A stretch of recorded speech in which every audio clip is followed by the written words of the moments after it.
A'udhu billahi minash shaitanir rajeem. Bismillahir rahmanir rahim. Hi everyone. This is me, Nilofar Ali, and I hope you are doing great.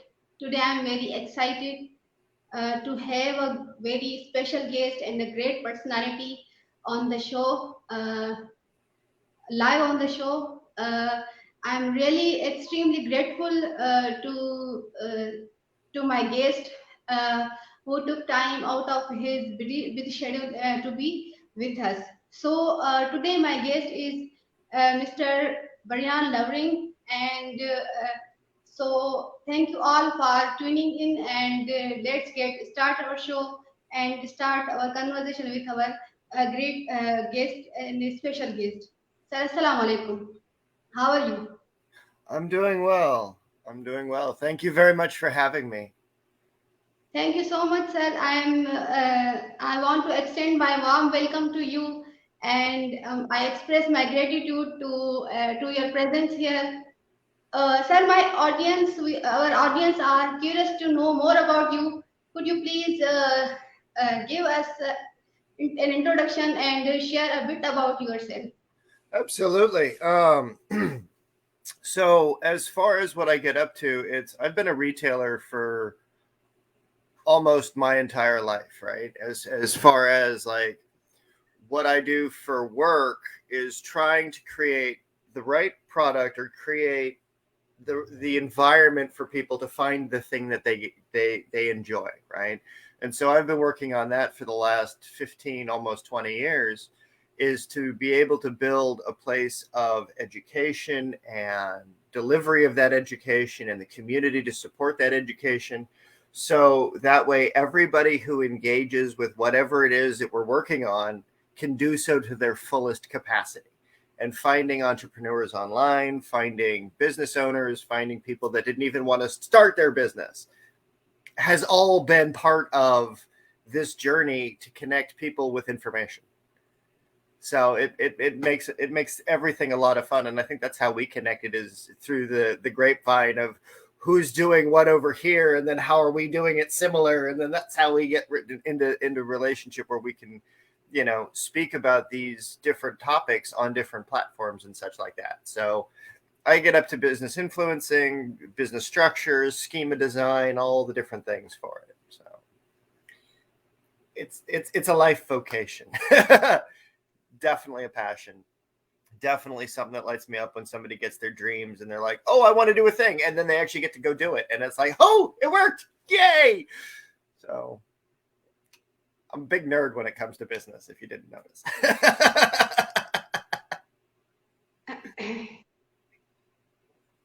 Sir, can you tell us about your educational journey, means your schooling and college and so on? Sure. So I didn't go to college. My journey has been through learning the trade of retail, in retail management, buying, and all of those things through actually working in the field. So I went to high school, got my diploma, and then I was working throughout high school, and eventually owned my own retail store. So it was a lot of, let's find out who's doing what in the marketplace. And so the only way to do that is through mentorship when you don't have direct education, right? It's like colleges and universities are for direct education, whereas mentorship and development processes like that are an indirect form of education. So who's writing what, who's saying what, where do you study what, all of the things, right? And so back when the world fell apart and broke, I was like, okay, well, I need resources and mentorship, but so do a bunch of other people.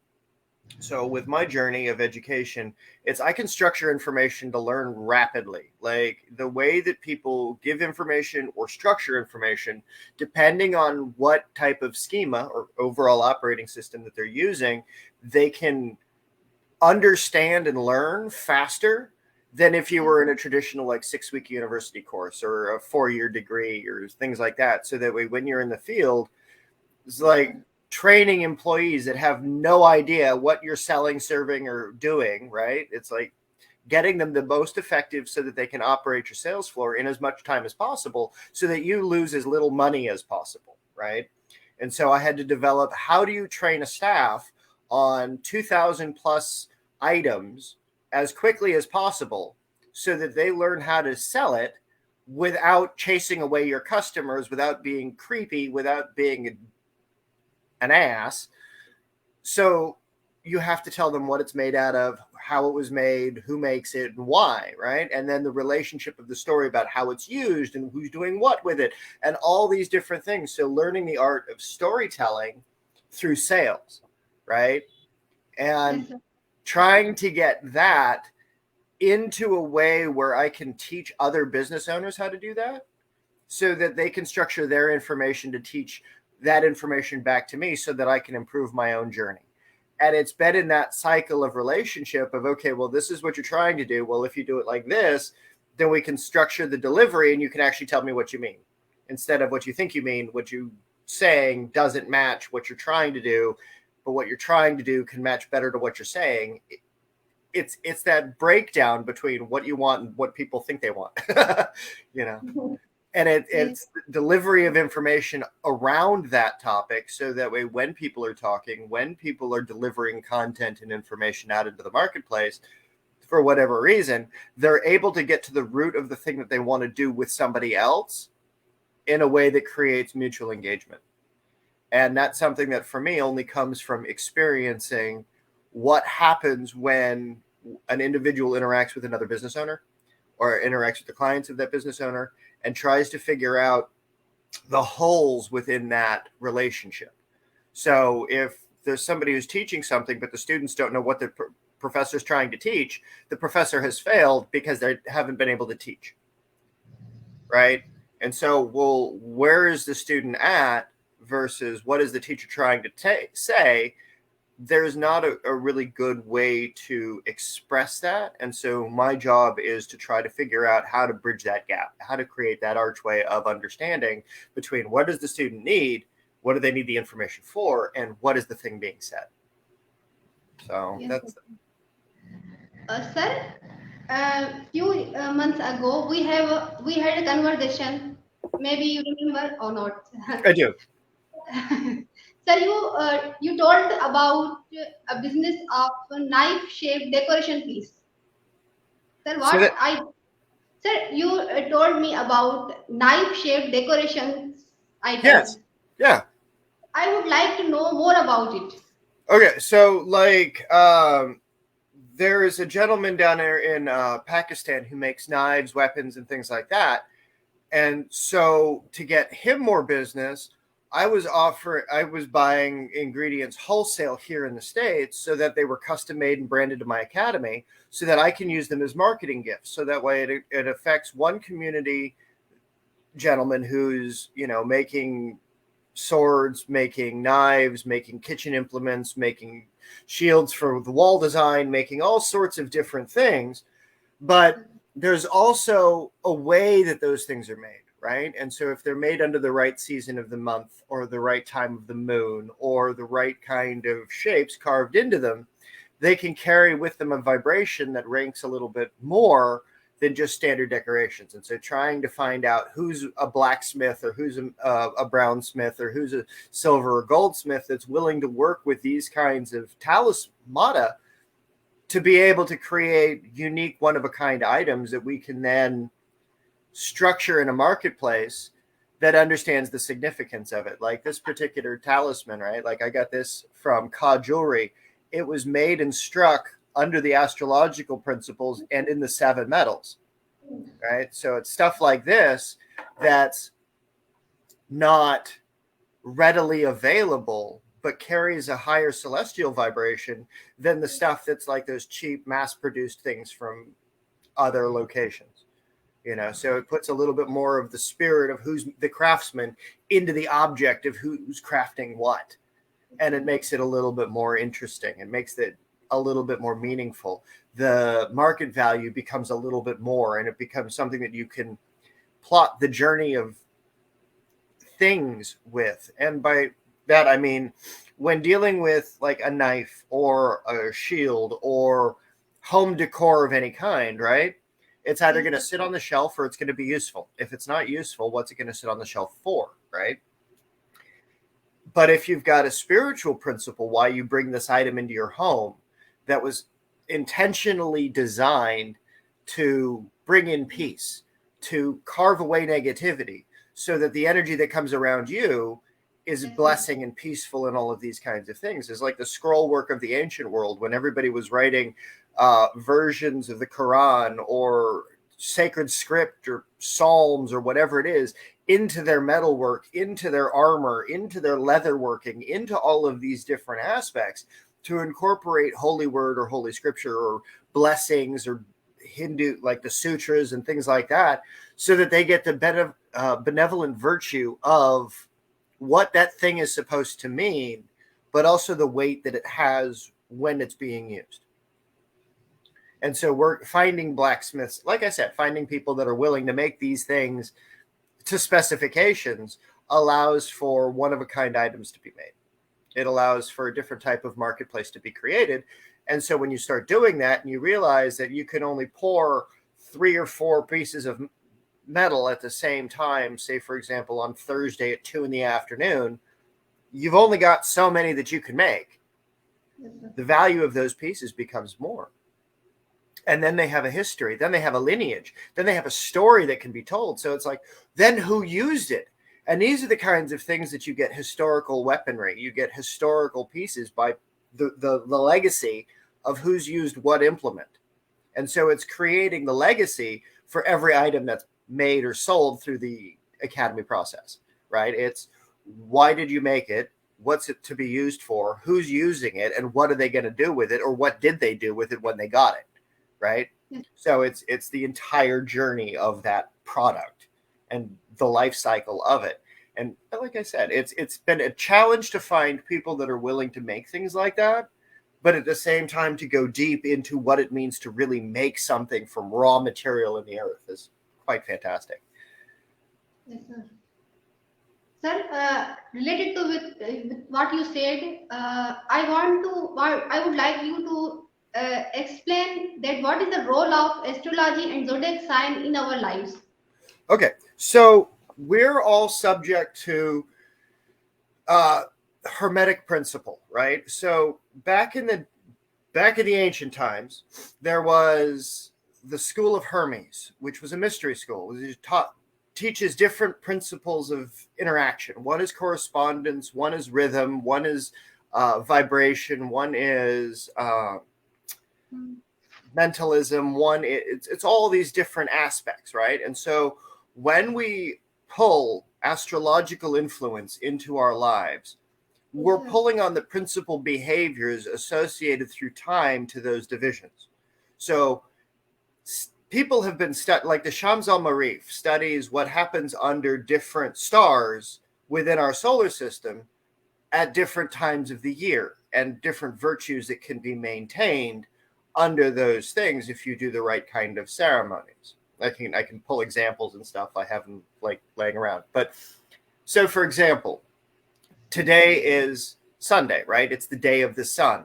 Tomorrow is the day of the moon, but it's also the spring equinox, right? So 0 degrees at the sun, 0 degrees of the earth, and they create a nice even line. From that, you can pull that influence of solar benevolence because it basically resets the calendar for the year. And then you can pull the subtle influences of all the different planets that are around. So what does Mars bring us? It brings us the mind. Venus brings us life. Jupiter brings us order and structure. Saturn brings us change.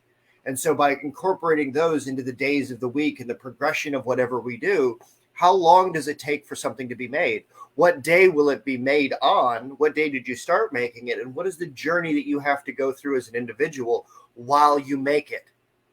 And so it becomes a record of that story. And then there's the astropsychological principles, like Dr. Glenn Perry's work of astropsychology. He incorporates the behavior profile of, if you're an Aries, are you more of the childlike perspective?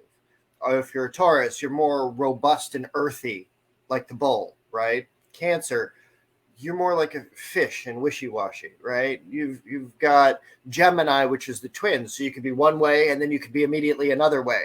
And so it's these behaviors that people exhibit, regardless of what you call it, But astrology is the definition of the divergence within people. So studying the divergence of, well, okay, if you're born under these times and you behave like this, are you behaving like everybody else who was born under those influences? Yes. Right? And if you behave like that, well, how do you define it? Well, in ancient Greece and Rome, they would call it Mars or they would call it Aries, depending on what it was. If you were born on a Tuesday, for example, like the planetary day is Mars. But if you were born between sidereal astrology is in March to April, right? Like April 15th is Pisces.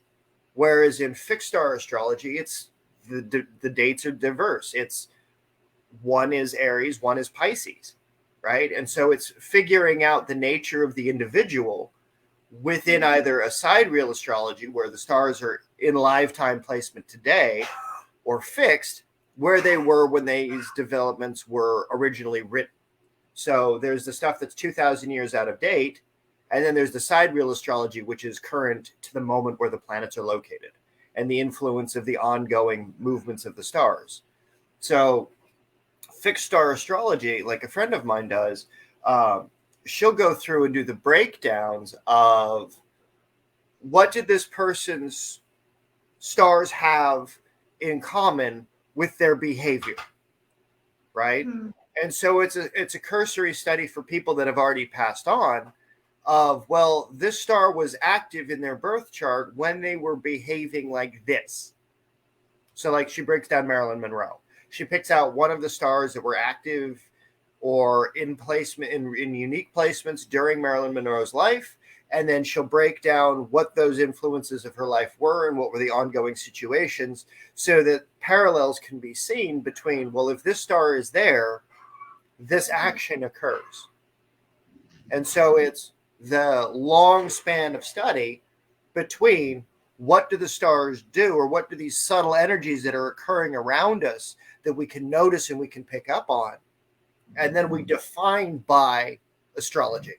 So we're not necessarily saying, oh, it has to be the star system or it has to be this particular energy. It's just that's how we classify that behavior as it manifests in the environment, so that we can categorize it.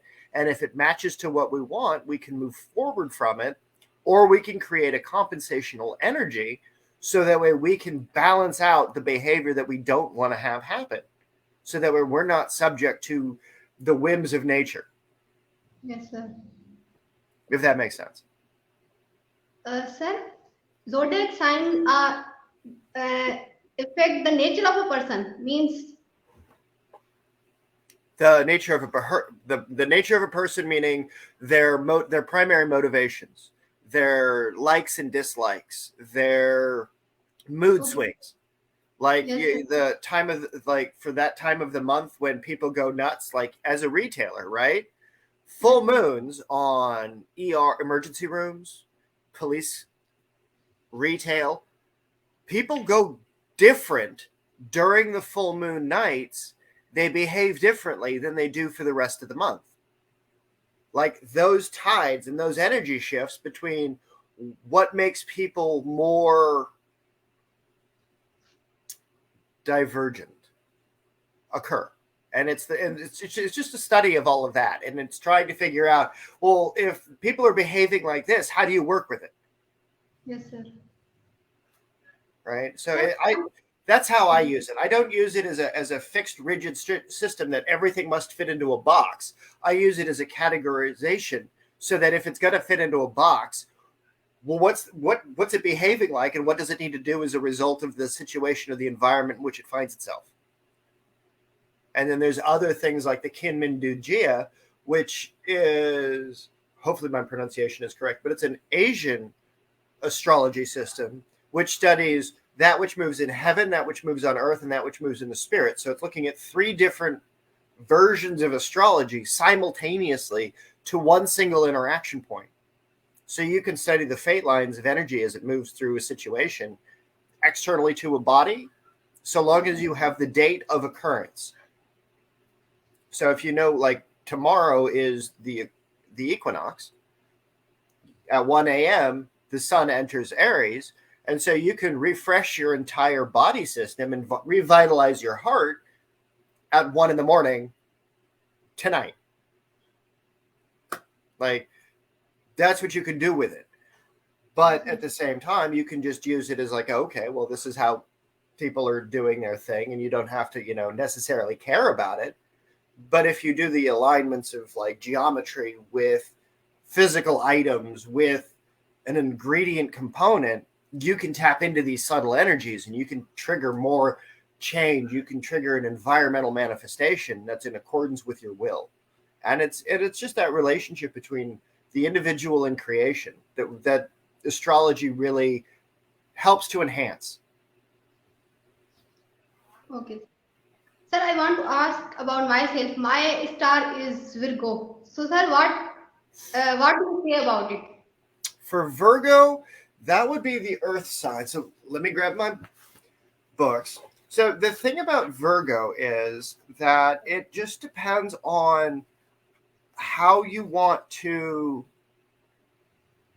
associate with it. So the letters of Virgo are going to be M and N, right? So if words that are you intone begin with the letter M or they begin with the letter N, you can tap into the rhythm of Virgo. Mercury is its planet. So it's the planet of spirit. It's the planet of change. It's the planet of, if you want to do a thing, you're going to do it, right?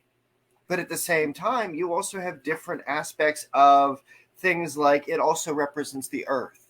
So you're going to be a little bit more grounded in what you do.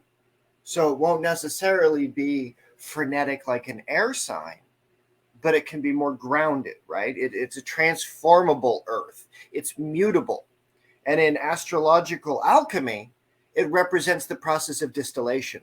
So taking something that might be gross physical matter and extracting the spirit out of it.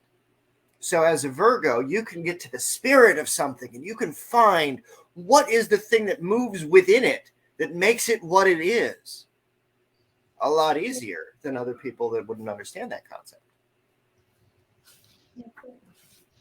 Sir, mostly people believe in the gemstones. Even in Pakistan, people believe that the gemstone have a role of in their good luck and bad luck. Sir, Sorry, say that first part again. My speaker is I'm talking about gemstone is gemstones. responsible. Oh yes, yeah. Sir, people believe that even in Pakistan that different gemstone, a different person have different gemstones. Yep. Means they define their good luck or bad luck. So, sir, what do you say about this belief? Oh, absolutely. One of my favorite books, like I keep it next to my desk, it's called Love is in the Earth. All Okay. gemstones.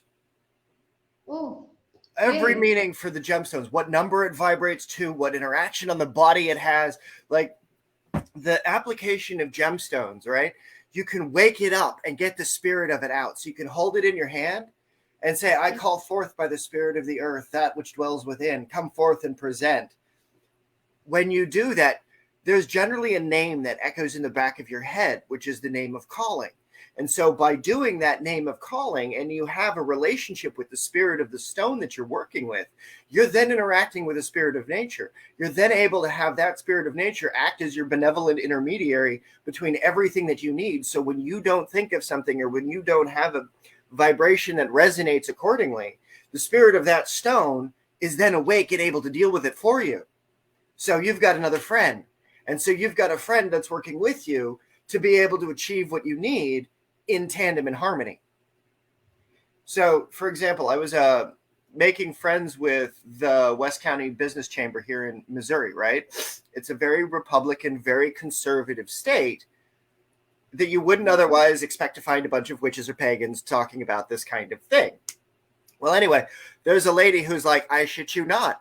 I pull a stone out of my bra, put some oil on it, say a thing, and put it back in my bra, and I get a customer within 3 hours. Every time. And she pulls me aside and she's telling me this with another girl that's standing, like, it's probably TMI for the other lady, but she was super excited to tell me about this because she gets to experience these kinds of resonances between external manifestation and the body. So that as you do these kinds of things and you bless that object, you get to know its spirit. It gets to know you. You then have a greater concentration of energy around a singularity, right? Your desire, your connection to the natural world. And so as you enhance this connection to the natural world, those stones you carry become magnifiers to the vibration that you otherwise have. So the different stones that you wear, the different properties that they have, the different alignments that they have, and the nature within them matters. So does the chemical material that they are made out of. So different ones will do different things. And then if you apply heat to it, if you apply water to it, if you apply earth to it, if you apply light to it, they all react differently and change their fundamental component. So you have to be aware of what that stone will do scientifically so you don't hurt yourself.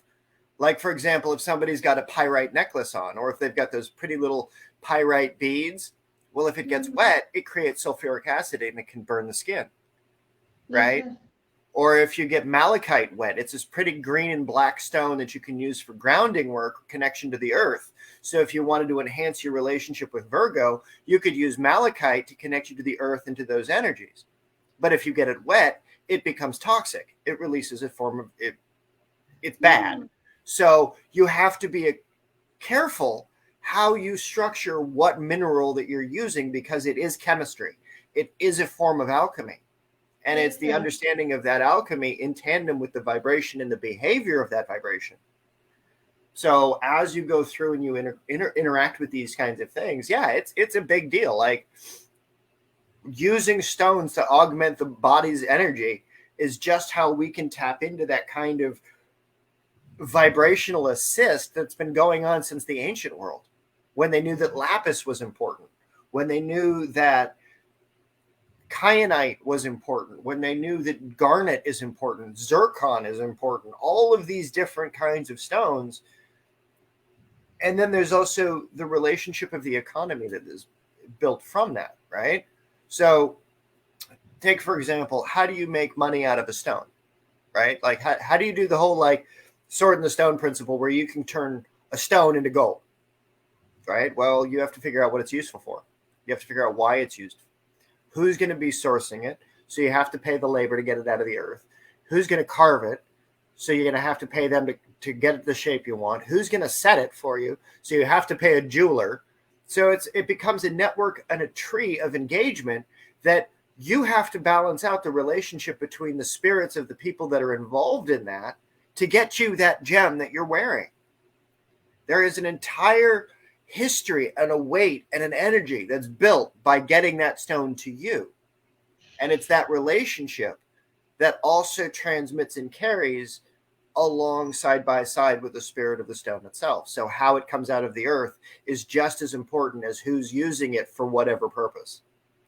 So the less hands from the mine that it has to pass through to get it to the end consumer, the better off it is, right? The more direct route, the less shady deals, the less time it has to sit in a box in transit, or the interesting interactions. Like, say, for example, if you were to request a talisman from me and it was custom made, well, I would call one of my friends who has a jeweler in Turkey who's part of the Sikh royal line and could bless it under the jinn magics, specifically as he does the jewelry work on it, so he can make it and ascribe it to specific influences of natural spirits, right? And he has the license to do that. So that talisman becomes something of value that transcends just its one-time cursory interaction of, oh, that's a rock on your desk. And because of the ascription of higher principles to it, the alignment of that thing existing under specific influence to bring in that blessing, to bring in that magic to it, if you will, to affect your reality, it matters. The deeper down that rabbit hole somebody goes, the more effectiveness in relationship that object will have with their life based on the principles that they want due to the story that it finds themselves surrounding. Because there's a principle out there in Hermetics called the law of narration. There's a math formula for it too. Peter Carroll created it in the Octavo, A Sorcerer Scientist Grimoire on Etsy, or on Amazon, sorry. But he goes into the principle of the law of narration, whereas if you know what an object is for, you know why it's going to be used, then it will work for that purpose. So any stone becomes viable. Any jewelry becomes viable. You know what it's for, the spirit inside then needs to be directed accordingly, but anything works for that. You could use pieces of plastic, like a spoon, a plastic spoon, with a particular symbol on it, stick it in the ground, and it acts as a shield to protect you from evil. Like that sort of stuff works. So it doesn't have to be necessarily precious stones or semi-precious stones. It can be common household objects that you can bless or ascribe meaning to, and it's because of that meaning that effect holds. And if you do it in the right hours, if you do it in the right zodiac signs and things like that, then you can tap into these greater energies.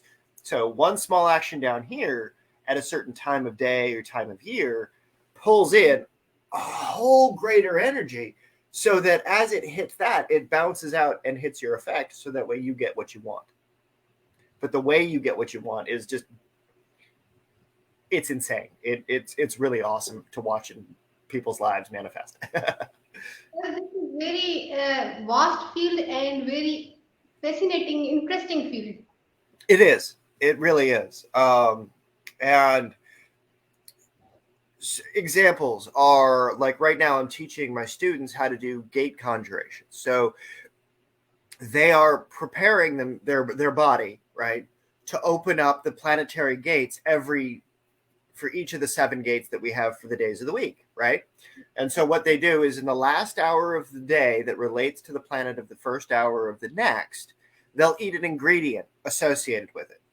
So for one of them, it's beets. For another, it's cinnamon. For another, it's, like tonight, I'm going to be doing the opening of the gate of Aries in the first hour of Monday, my time, because that is when the gate of Aries opens mathematically, to be able to pull these principles of what is the zodiac form into my body in order to be able to purify and cleanse, right? But for my students, they're just doing the moon. They're not using the astrological principles. They're using the planetary principles because it's the first hour of Monday. So they can use either one. They're just doing the physical planetary body stuff. The reason why is it goes back to an alchemical principle where there's influences on the body that comes from the study of Arabic texts or the study of medicinal texts from the ancient world, when it was viewed as a sin to carve up the body for medical purposes. So they had to try to balance out the body without violating the nature of the inner body, right? And so determining which organ relates to which planetary thing has been an ongoing fringe medical process since ancient times. Things like the Picatrix, things like the Shams al Marif, things like Robert Flood's Music of the Spheres and the influence of the spheres on the body from the 14th century are all pieces of history that carry on this notion where we carry within us the relationship of the stars. And so triggering the inner alchemy of eating those ingredients that align us with the planetary ones to create a conduit of flow, so that way what flows into us is what we want to give us the battery or the energy to be able to produce whatever we're going to do next. And so teaching them how to do that, teaching them how to align to that next step of, okay, well, these exist outside of you. Well, how do you bring them inside of you so that you and them exist as one? Yes, sir. That's what we're up to. And what they've done as a result of that is they're now taking that principle of understanding of the union between external and internal. So the correspondences, right? So it's the Hermetic principles. They're tapping into the vibration and the rhythm of the day of the week and the hour of the day to create that resonance between them, so that as they exist in that moment, whatever they're doing will Yes, sir. manifest because they're embodying that energy so totally that there is no divergence between who they are as a person and the energy that they represent in the moment. Yes, sir. Sir, is telepathy technique, sir, is what do you, sir, say about this? Because I watched many videos to learn about whether telepathy is true or not, whether it works or not. What do you say, sir, about this? Well, the thing is with all of this stuff is there's fragments of it in history, right? Yes, There, sir. there's a long history of what works for people and why it works and the folklore traditions of how it works, right? Yes, sir. And that's what the study is for. That's what the academy represents, is the study of what people are doing with it, so that if Alex is conjuring the gates and he's eating a beet in order to do it, and his Yes, body vibrates and resonates and he's been in a state of depression and he wants to bring in the Venus energy so that he's full of life, so he's yes, not suicidal anymore, and it works, great, yes, sir. right? But if somebody is eating a different ingredient and they're getting a different result and they're doing a different process and it works, great. What was the process? What did they do? Why did they do it? Can other people do it too? And it's, if other people can do it too, there's more at play than what we understand as people. There's a deeper science behind it. There's more information available that exists within the narrative of form, meaning whatever we give it, whatever we're trying to define, there's something else that's going on that if we can tap into it, it's like the unspoken breath of God, right? It's when you get to see God manifest in the world around you, regardless of what action that you take, but it's still for your good, for your eventual good, or for the good of those around you, right? It's the divine. So, like, for example, if you were to tap into Virgo's energy and you would do so on a Wednesday, right? You would choose an hour of Mercury in order to be able to get to those kinds of things. Okay? Yes, sir. When you do that, depending on what kind of thing that you want, you can either affect your spirit as it exists within you, or you can affect the spirits that exist outside of you. So you could do both. And it's open. And it's just the natural rhythm of what you go through in your day to day, where it doesn't matter what people do so much as it's why people do it. And it's like that. Again, this is where the academy is different from most kinds of studies of magic, where I'm not trying to say, oh, it has to be one way or the only way. Yes, sir. Not the case. What works? How is it working? What made it work? Right? Like, I was at the bowling alley the other day, right? And there was a lady who threw a gutter ball. So it goes in this little trench that's running right along the pins. If you've never been bowling, you take a big 14, several pound bowling ball and you throw it down this wooden chute that's been oiled and you try to hit pins with it.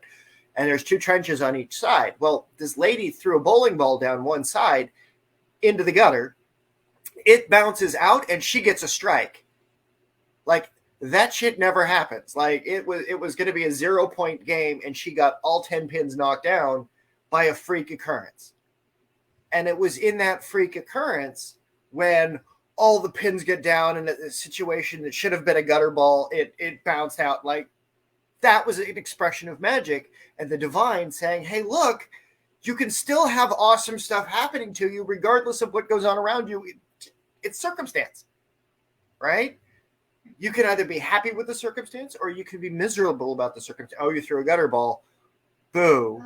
Or, oh, you threw it hard enough, it bounced out of the gutter and still got you the strike. Like, the pins are all down. It's perspective. So it's Yes, teaching people how to get into that perspective to see the benevolent form of nature, right? And it's getting that kind of concept to where we have that next level of development.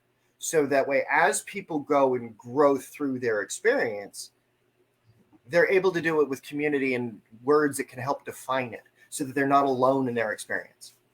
And that's what it comes down to, is that people that are experiencing divine things or spiritual things, if they do it together with others, Yes, they're going to be able to understand more and deeper than if they're doing it alone.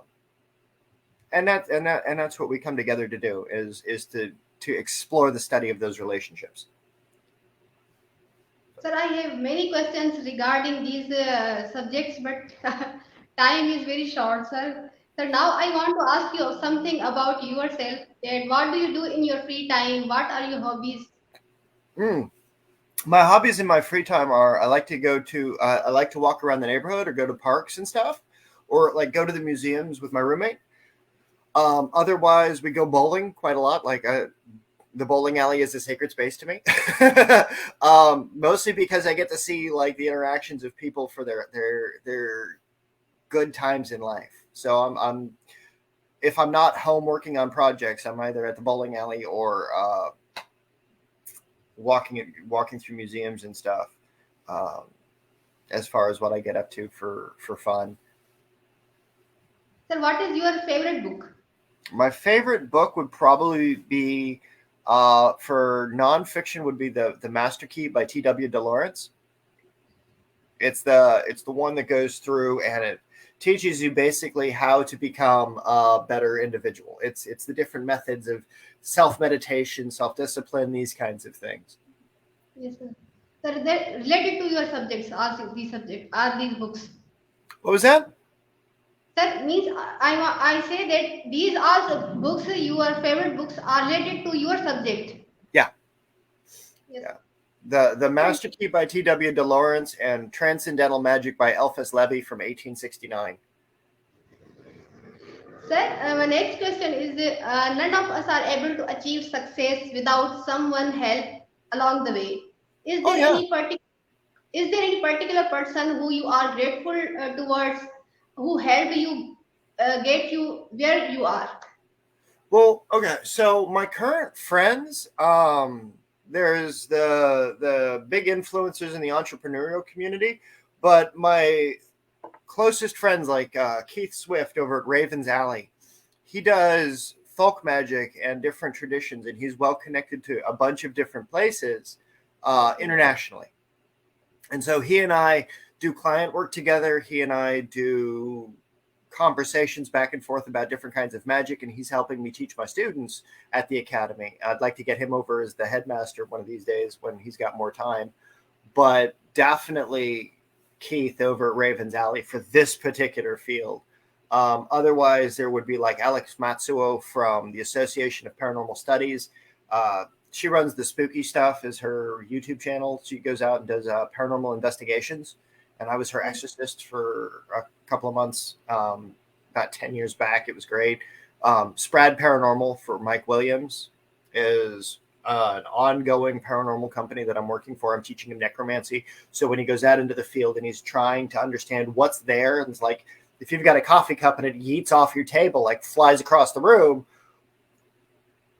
then you call somebody like Mike, and I've given him exorcism methods or ways to purify houses and things like that, so he can remove those situations where his clients get to find him and interact with those things. So it's paranormal documentation, paranormal interactions. He's got a YouTube channel, The Divine Sorcerer. Definitely recommended. Sir, this is a great blessing to have friends and family like who support you, who encourage you, who is responsible for your success, who want to see you successful. Sir, Very much it so. is a great blessing of Allah. Sir, if you are given a chance to restart your life, is there anything you would like to remove or delete from your life? I would probably say all of the misunderstandings around abusive situations that I've been through. So the situations that make me who I am in this life aren't necessarily the situations that make me who I want to be. So it's finding where I'm at and how to become better. Like I don't think I can remake anything of my past, but I can always become better.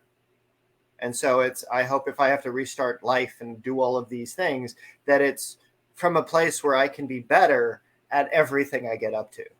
Right. So it's like I have the will and the discipline to be able to do that. I have that the understanding to be able to go through and do instead of have shit done to me, if that makes sense.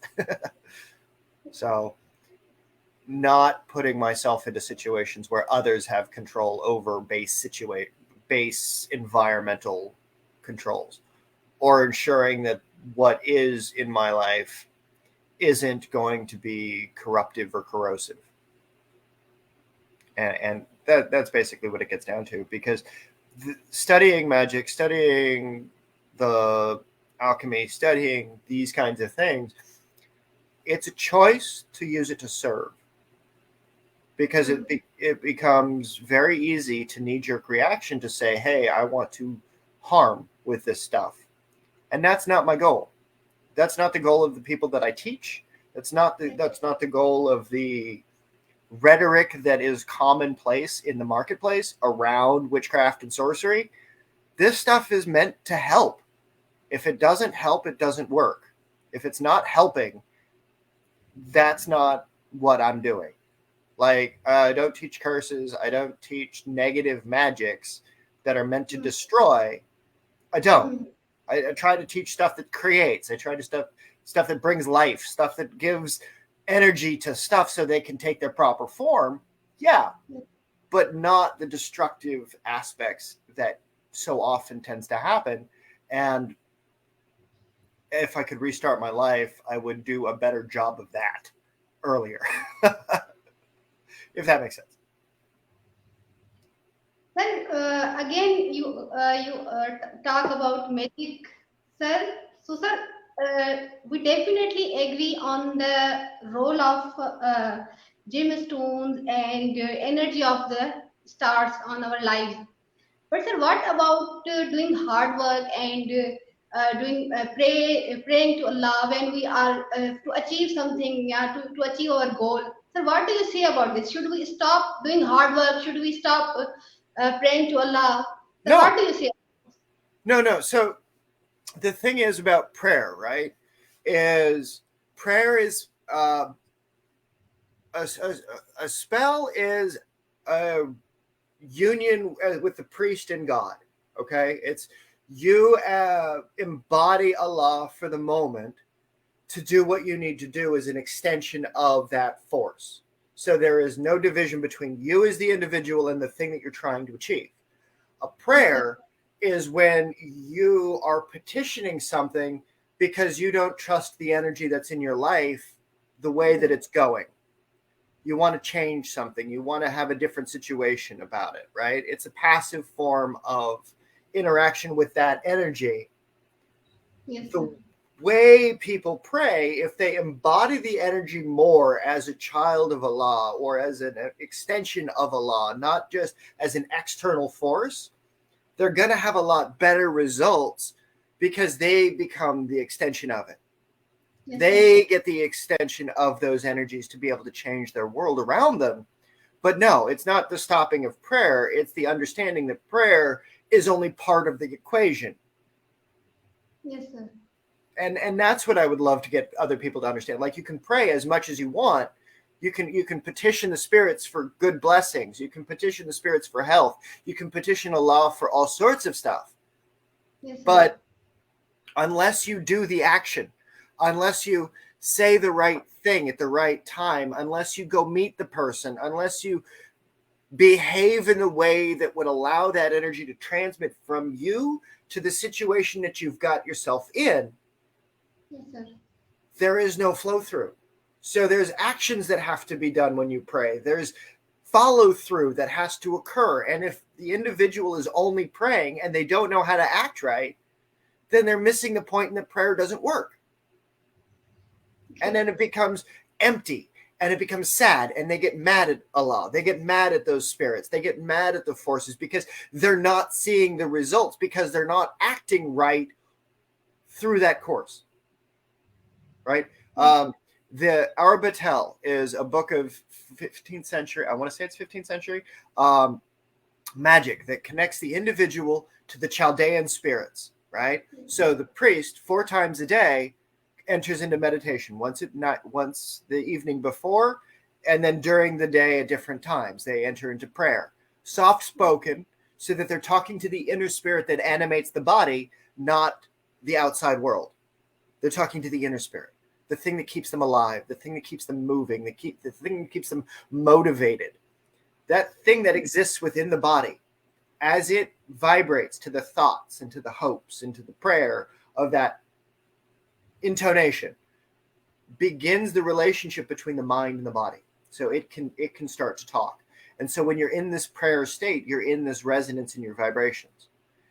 If your environment isn't set to where you have the correspondences that will allow you to bring down the divine, Yes, sir. it doesn't work as well.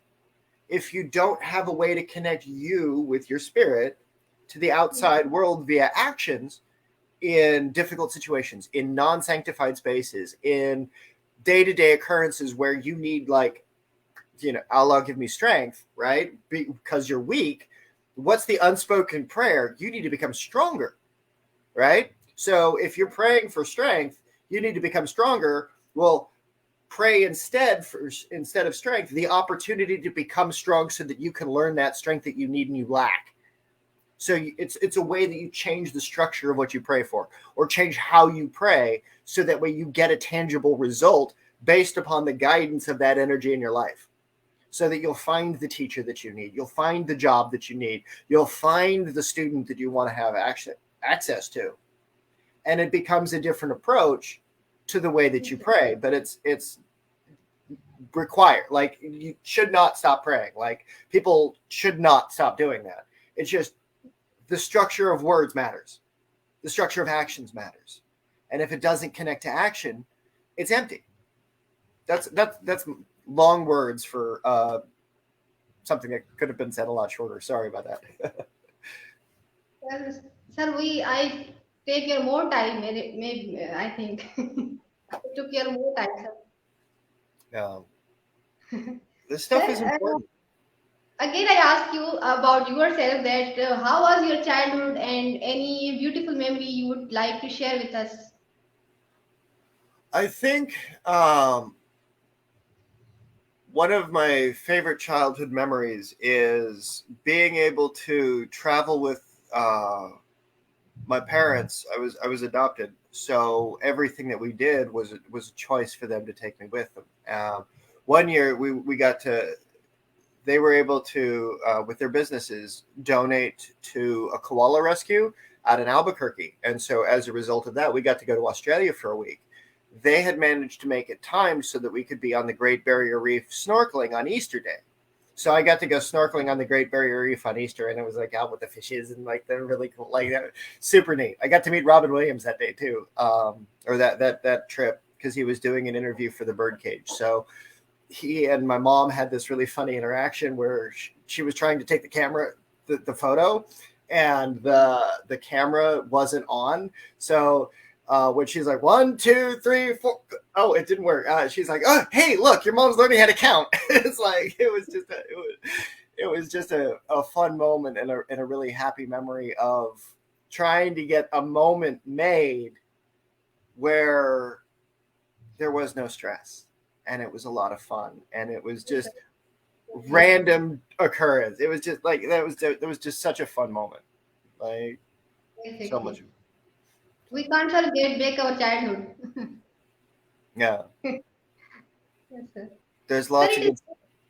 it is said that when we are sad, we remember the person who loves us, and when we are happy, we remember the person whom we love. So, sir, I want to ask you, when you are sad, whom you remember when you are sad, and whom you remember when you are happy? So I remember my mom when I'm sad, and also when I'm happy. But it's like the friends that I've lost, right? Like when I'm Exactly. sad, it's all the relationships that could have gone a different way. Like my ex, I was with him for a long time. It ended badly. My Mhm. roommates, um, people that have had a really big impact on my life. and also those people that I forget, that I've got, with the autism and the memory problems and stuff like that. So when I get a memory, it's short and fleeting. So it's the stuff that carves in deeper, the stuff that's more painful, uh, things that I wish had gone a different way when I'm sad. But when I'm happy, it's like I think of like, oh, I wish my mom was here and she could experience this, or oh, I wish my friend was here, or hey, I wish I could go. I wish I could get my friends to come to town so that they could do their thing here with me, so that we could all do it together. And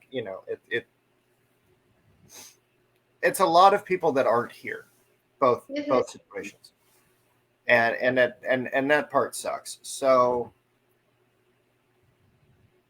I would probably Sir, have to say friends. sir, my next question is about Sir Rehan Allahwala. Sir, being a good friend of Sir Rehan, what do you say about him? Say that again. Sir, I want to ask you that being a good friend of Sir Rehan Allahwala, what do you say about him?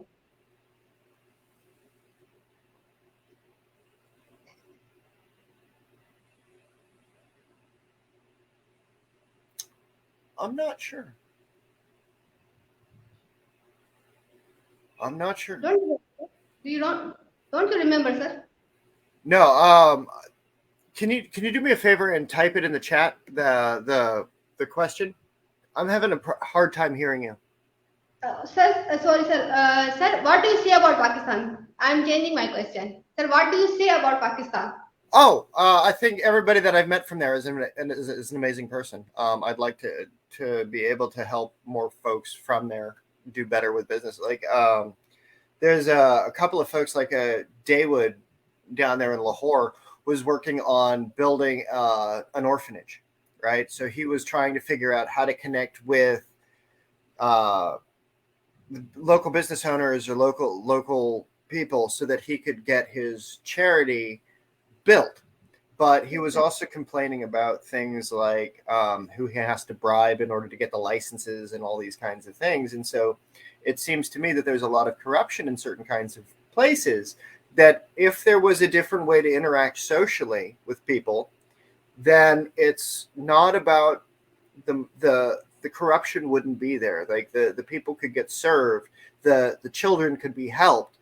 Um, it breaks my heart to hear that Muslims won't feed Christians, Christians won't feed Muslims. If a Christian cooks food, only Christians will eat it, only Muslims will eat it, and they can't do cross orphanage donations. Like it doesn't work that way down there. And it breaks my heart because more people suffer from that. And it's not necessary to divide along religious lines. It's like, if that person's hungry, Yes, sir. feed them if you can. If Yes, not, can they do work that they can earn money to yes, find food, shelter, safety? And yes, the more resources that are available to the individual, right? Mentorship, understanding the relationship between the great cosmos and what we live in, right? We're extensions of the divine, every living individual. And the yes, more sir. spiritual a country, the more fundamental belief systems are that are interwoven of that extension in people, in life, we should be doing more to serve and assist. And I think that with Right, sir. Pakistan, it's in a unique situation to be able to do that and become a leader in the world of that, despite the long-lived difficulties between people. And again, it just breaks my heart that there's so much of the conflict between peoples that are occurring that affect people negatively in certain instances. But that happens here in the States too, like the anti-trans laws and things like that are on the books in the state that I live in different states. They're banning men dressing as women for things like theater productions, comedies, artistic expression. That's bad because it's a historical application of where those people go to find safety. And so as these individuals are trying to express themselves safely, in community, regardless of their gender, regardless of what they're doing. If they're trying to reenact a Shakespearean play, well, back in the day, women weren't allowed to be actors. So men had to dress as women and they had to take on the feminine role, right? It's a part of theater, it's a part of history. It doesn't open it up for women necessarily, but it does mean men do have to dress as women. They have to present in fictitious aspect as women, right? That doesn't mean that women can't do it, especially where they should and ought to, right? But it means that having denied them an opportunity to behave the way that either traditions or theater or comedy or just an experience can go is something that every country, every person, everywhere on the world, regardless of their religious belief system, regardless of their behavior. But religion don't say that women and men are different and men is superior than women. People do that, these are these things. But they're not. And that's the thing, is energetically, it's just a different expression of the divinity. So people Men are get divine, women are divine, everybody's divine.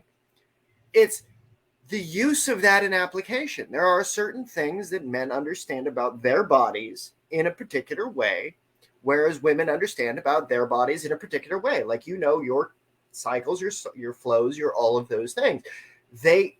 Women need to step up and handle that for women, right? It's not that men are superior. It's just men are different. They have a different problem set that they're dealing with than women, right? yes, sir.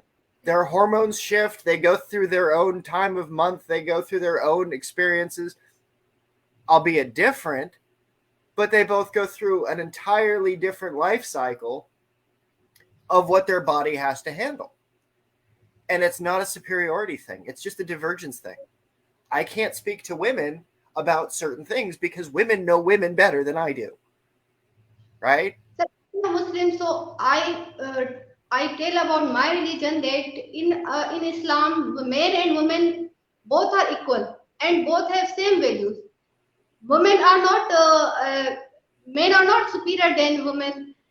People make these all changes and they may think that women are girls are inferior. But our religion don't say that these both are. Islam say that both men and women are equal. Outstanding. In, yes, sir. Outstanding. And see, the thing is like, one of my students, right? He is a former Baptist minister. Okay, so he's Christian Baptist, Southern. I believe it's Southern Baptist. Anyway, his view was that women were subservient to men in that faith because that's how it was, based on certain forms of mythologies of the past. He has Right, since sir. divorced said woman and has understood that that is not the case, and is now moving forward with a new relationship where it's an equal partnership, as it ought to be. Yes, sir. So it's that union of what is the feminine, what is the divine. There's different roles for everybody, like Yes, sir. physically Right, sir. and education. Women should be educated as much as men And yes, to sir. do whatever it is that they need to do. It's just how that delivery occurs. There are certain things that only women can handle, and there are certain things that only men can handle. And it's giving respect to both. You have to be Exactly. able to do. And there's not enough of that. Right, sir. It's Sir, like, now I want to ask a different question. Sir, what is your favorite dish? my favorite dish? Ooh. Hmm. I'm going to have to say, let's see.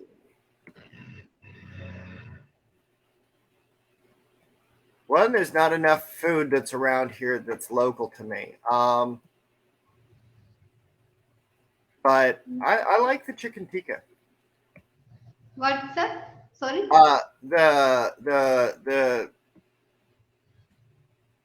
The way the different it's like the chicken curry. Chicken.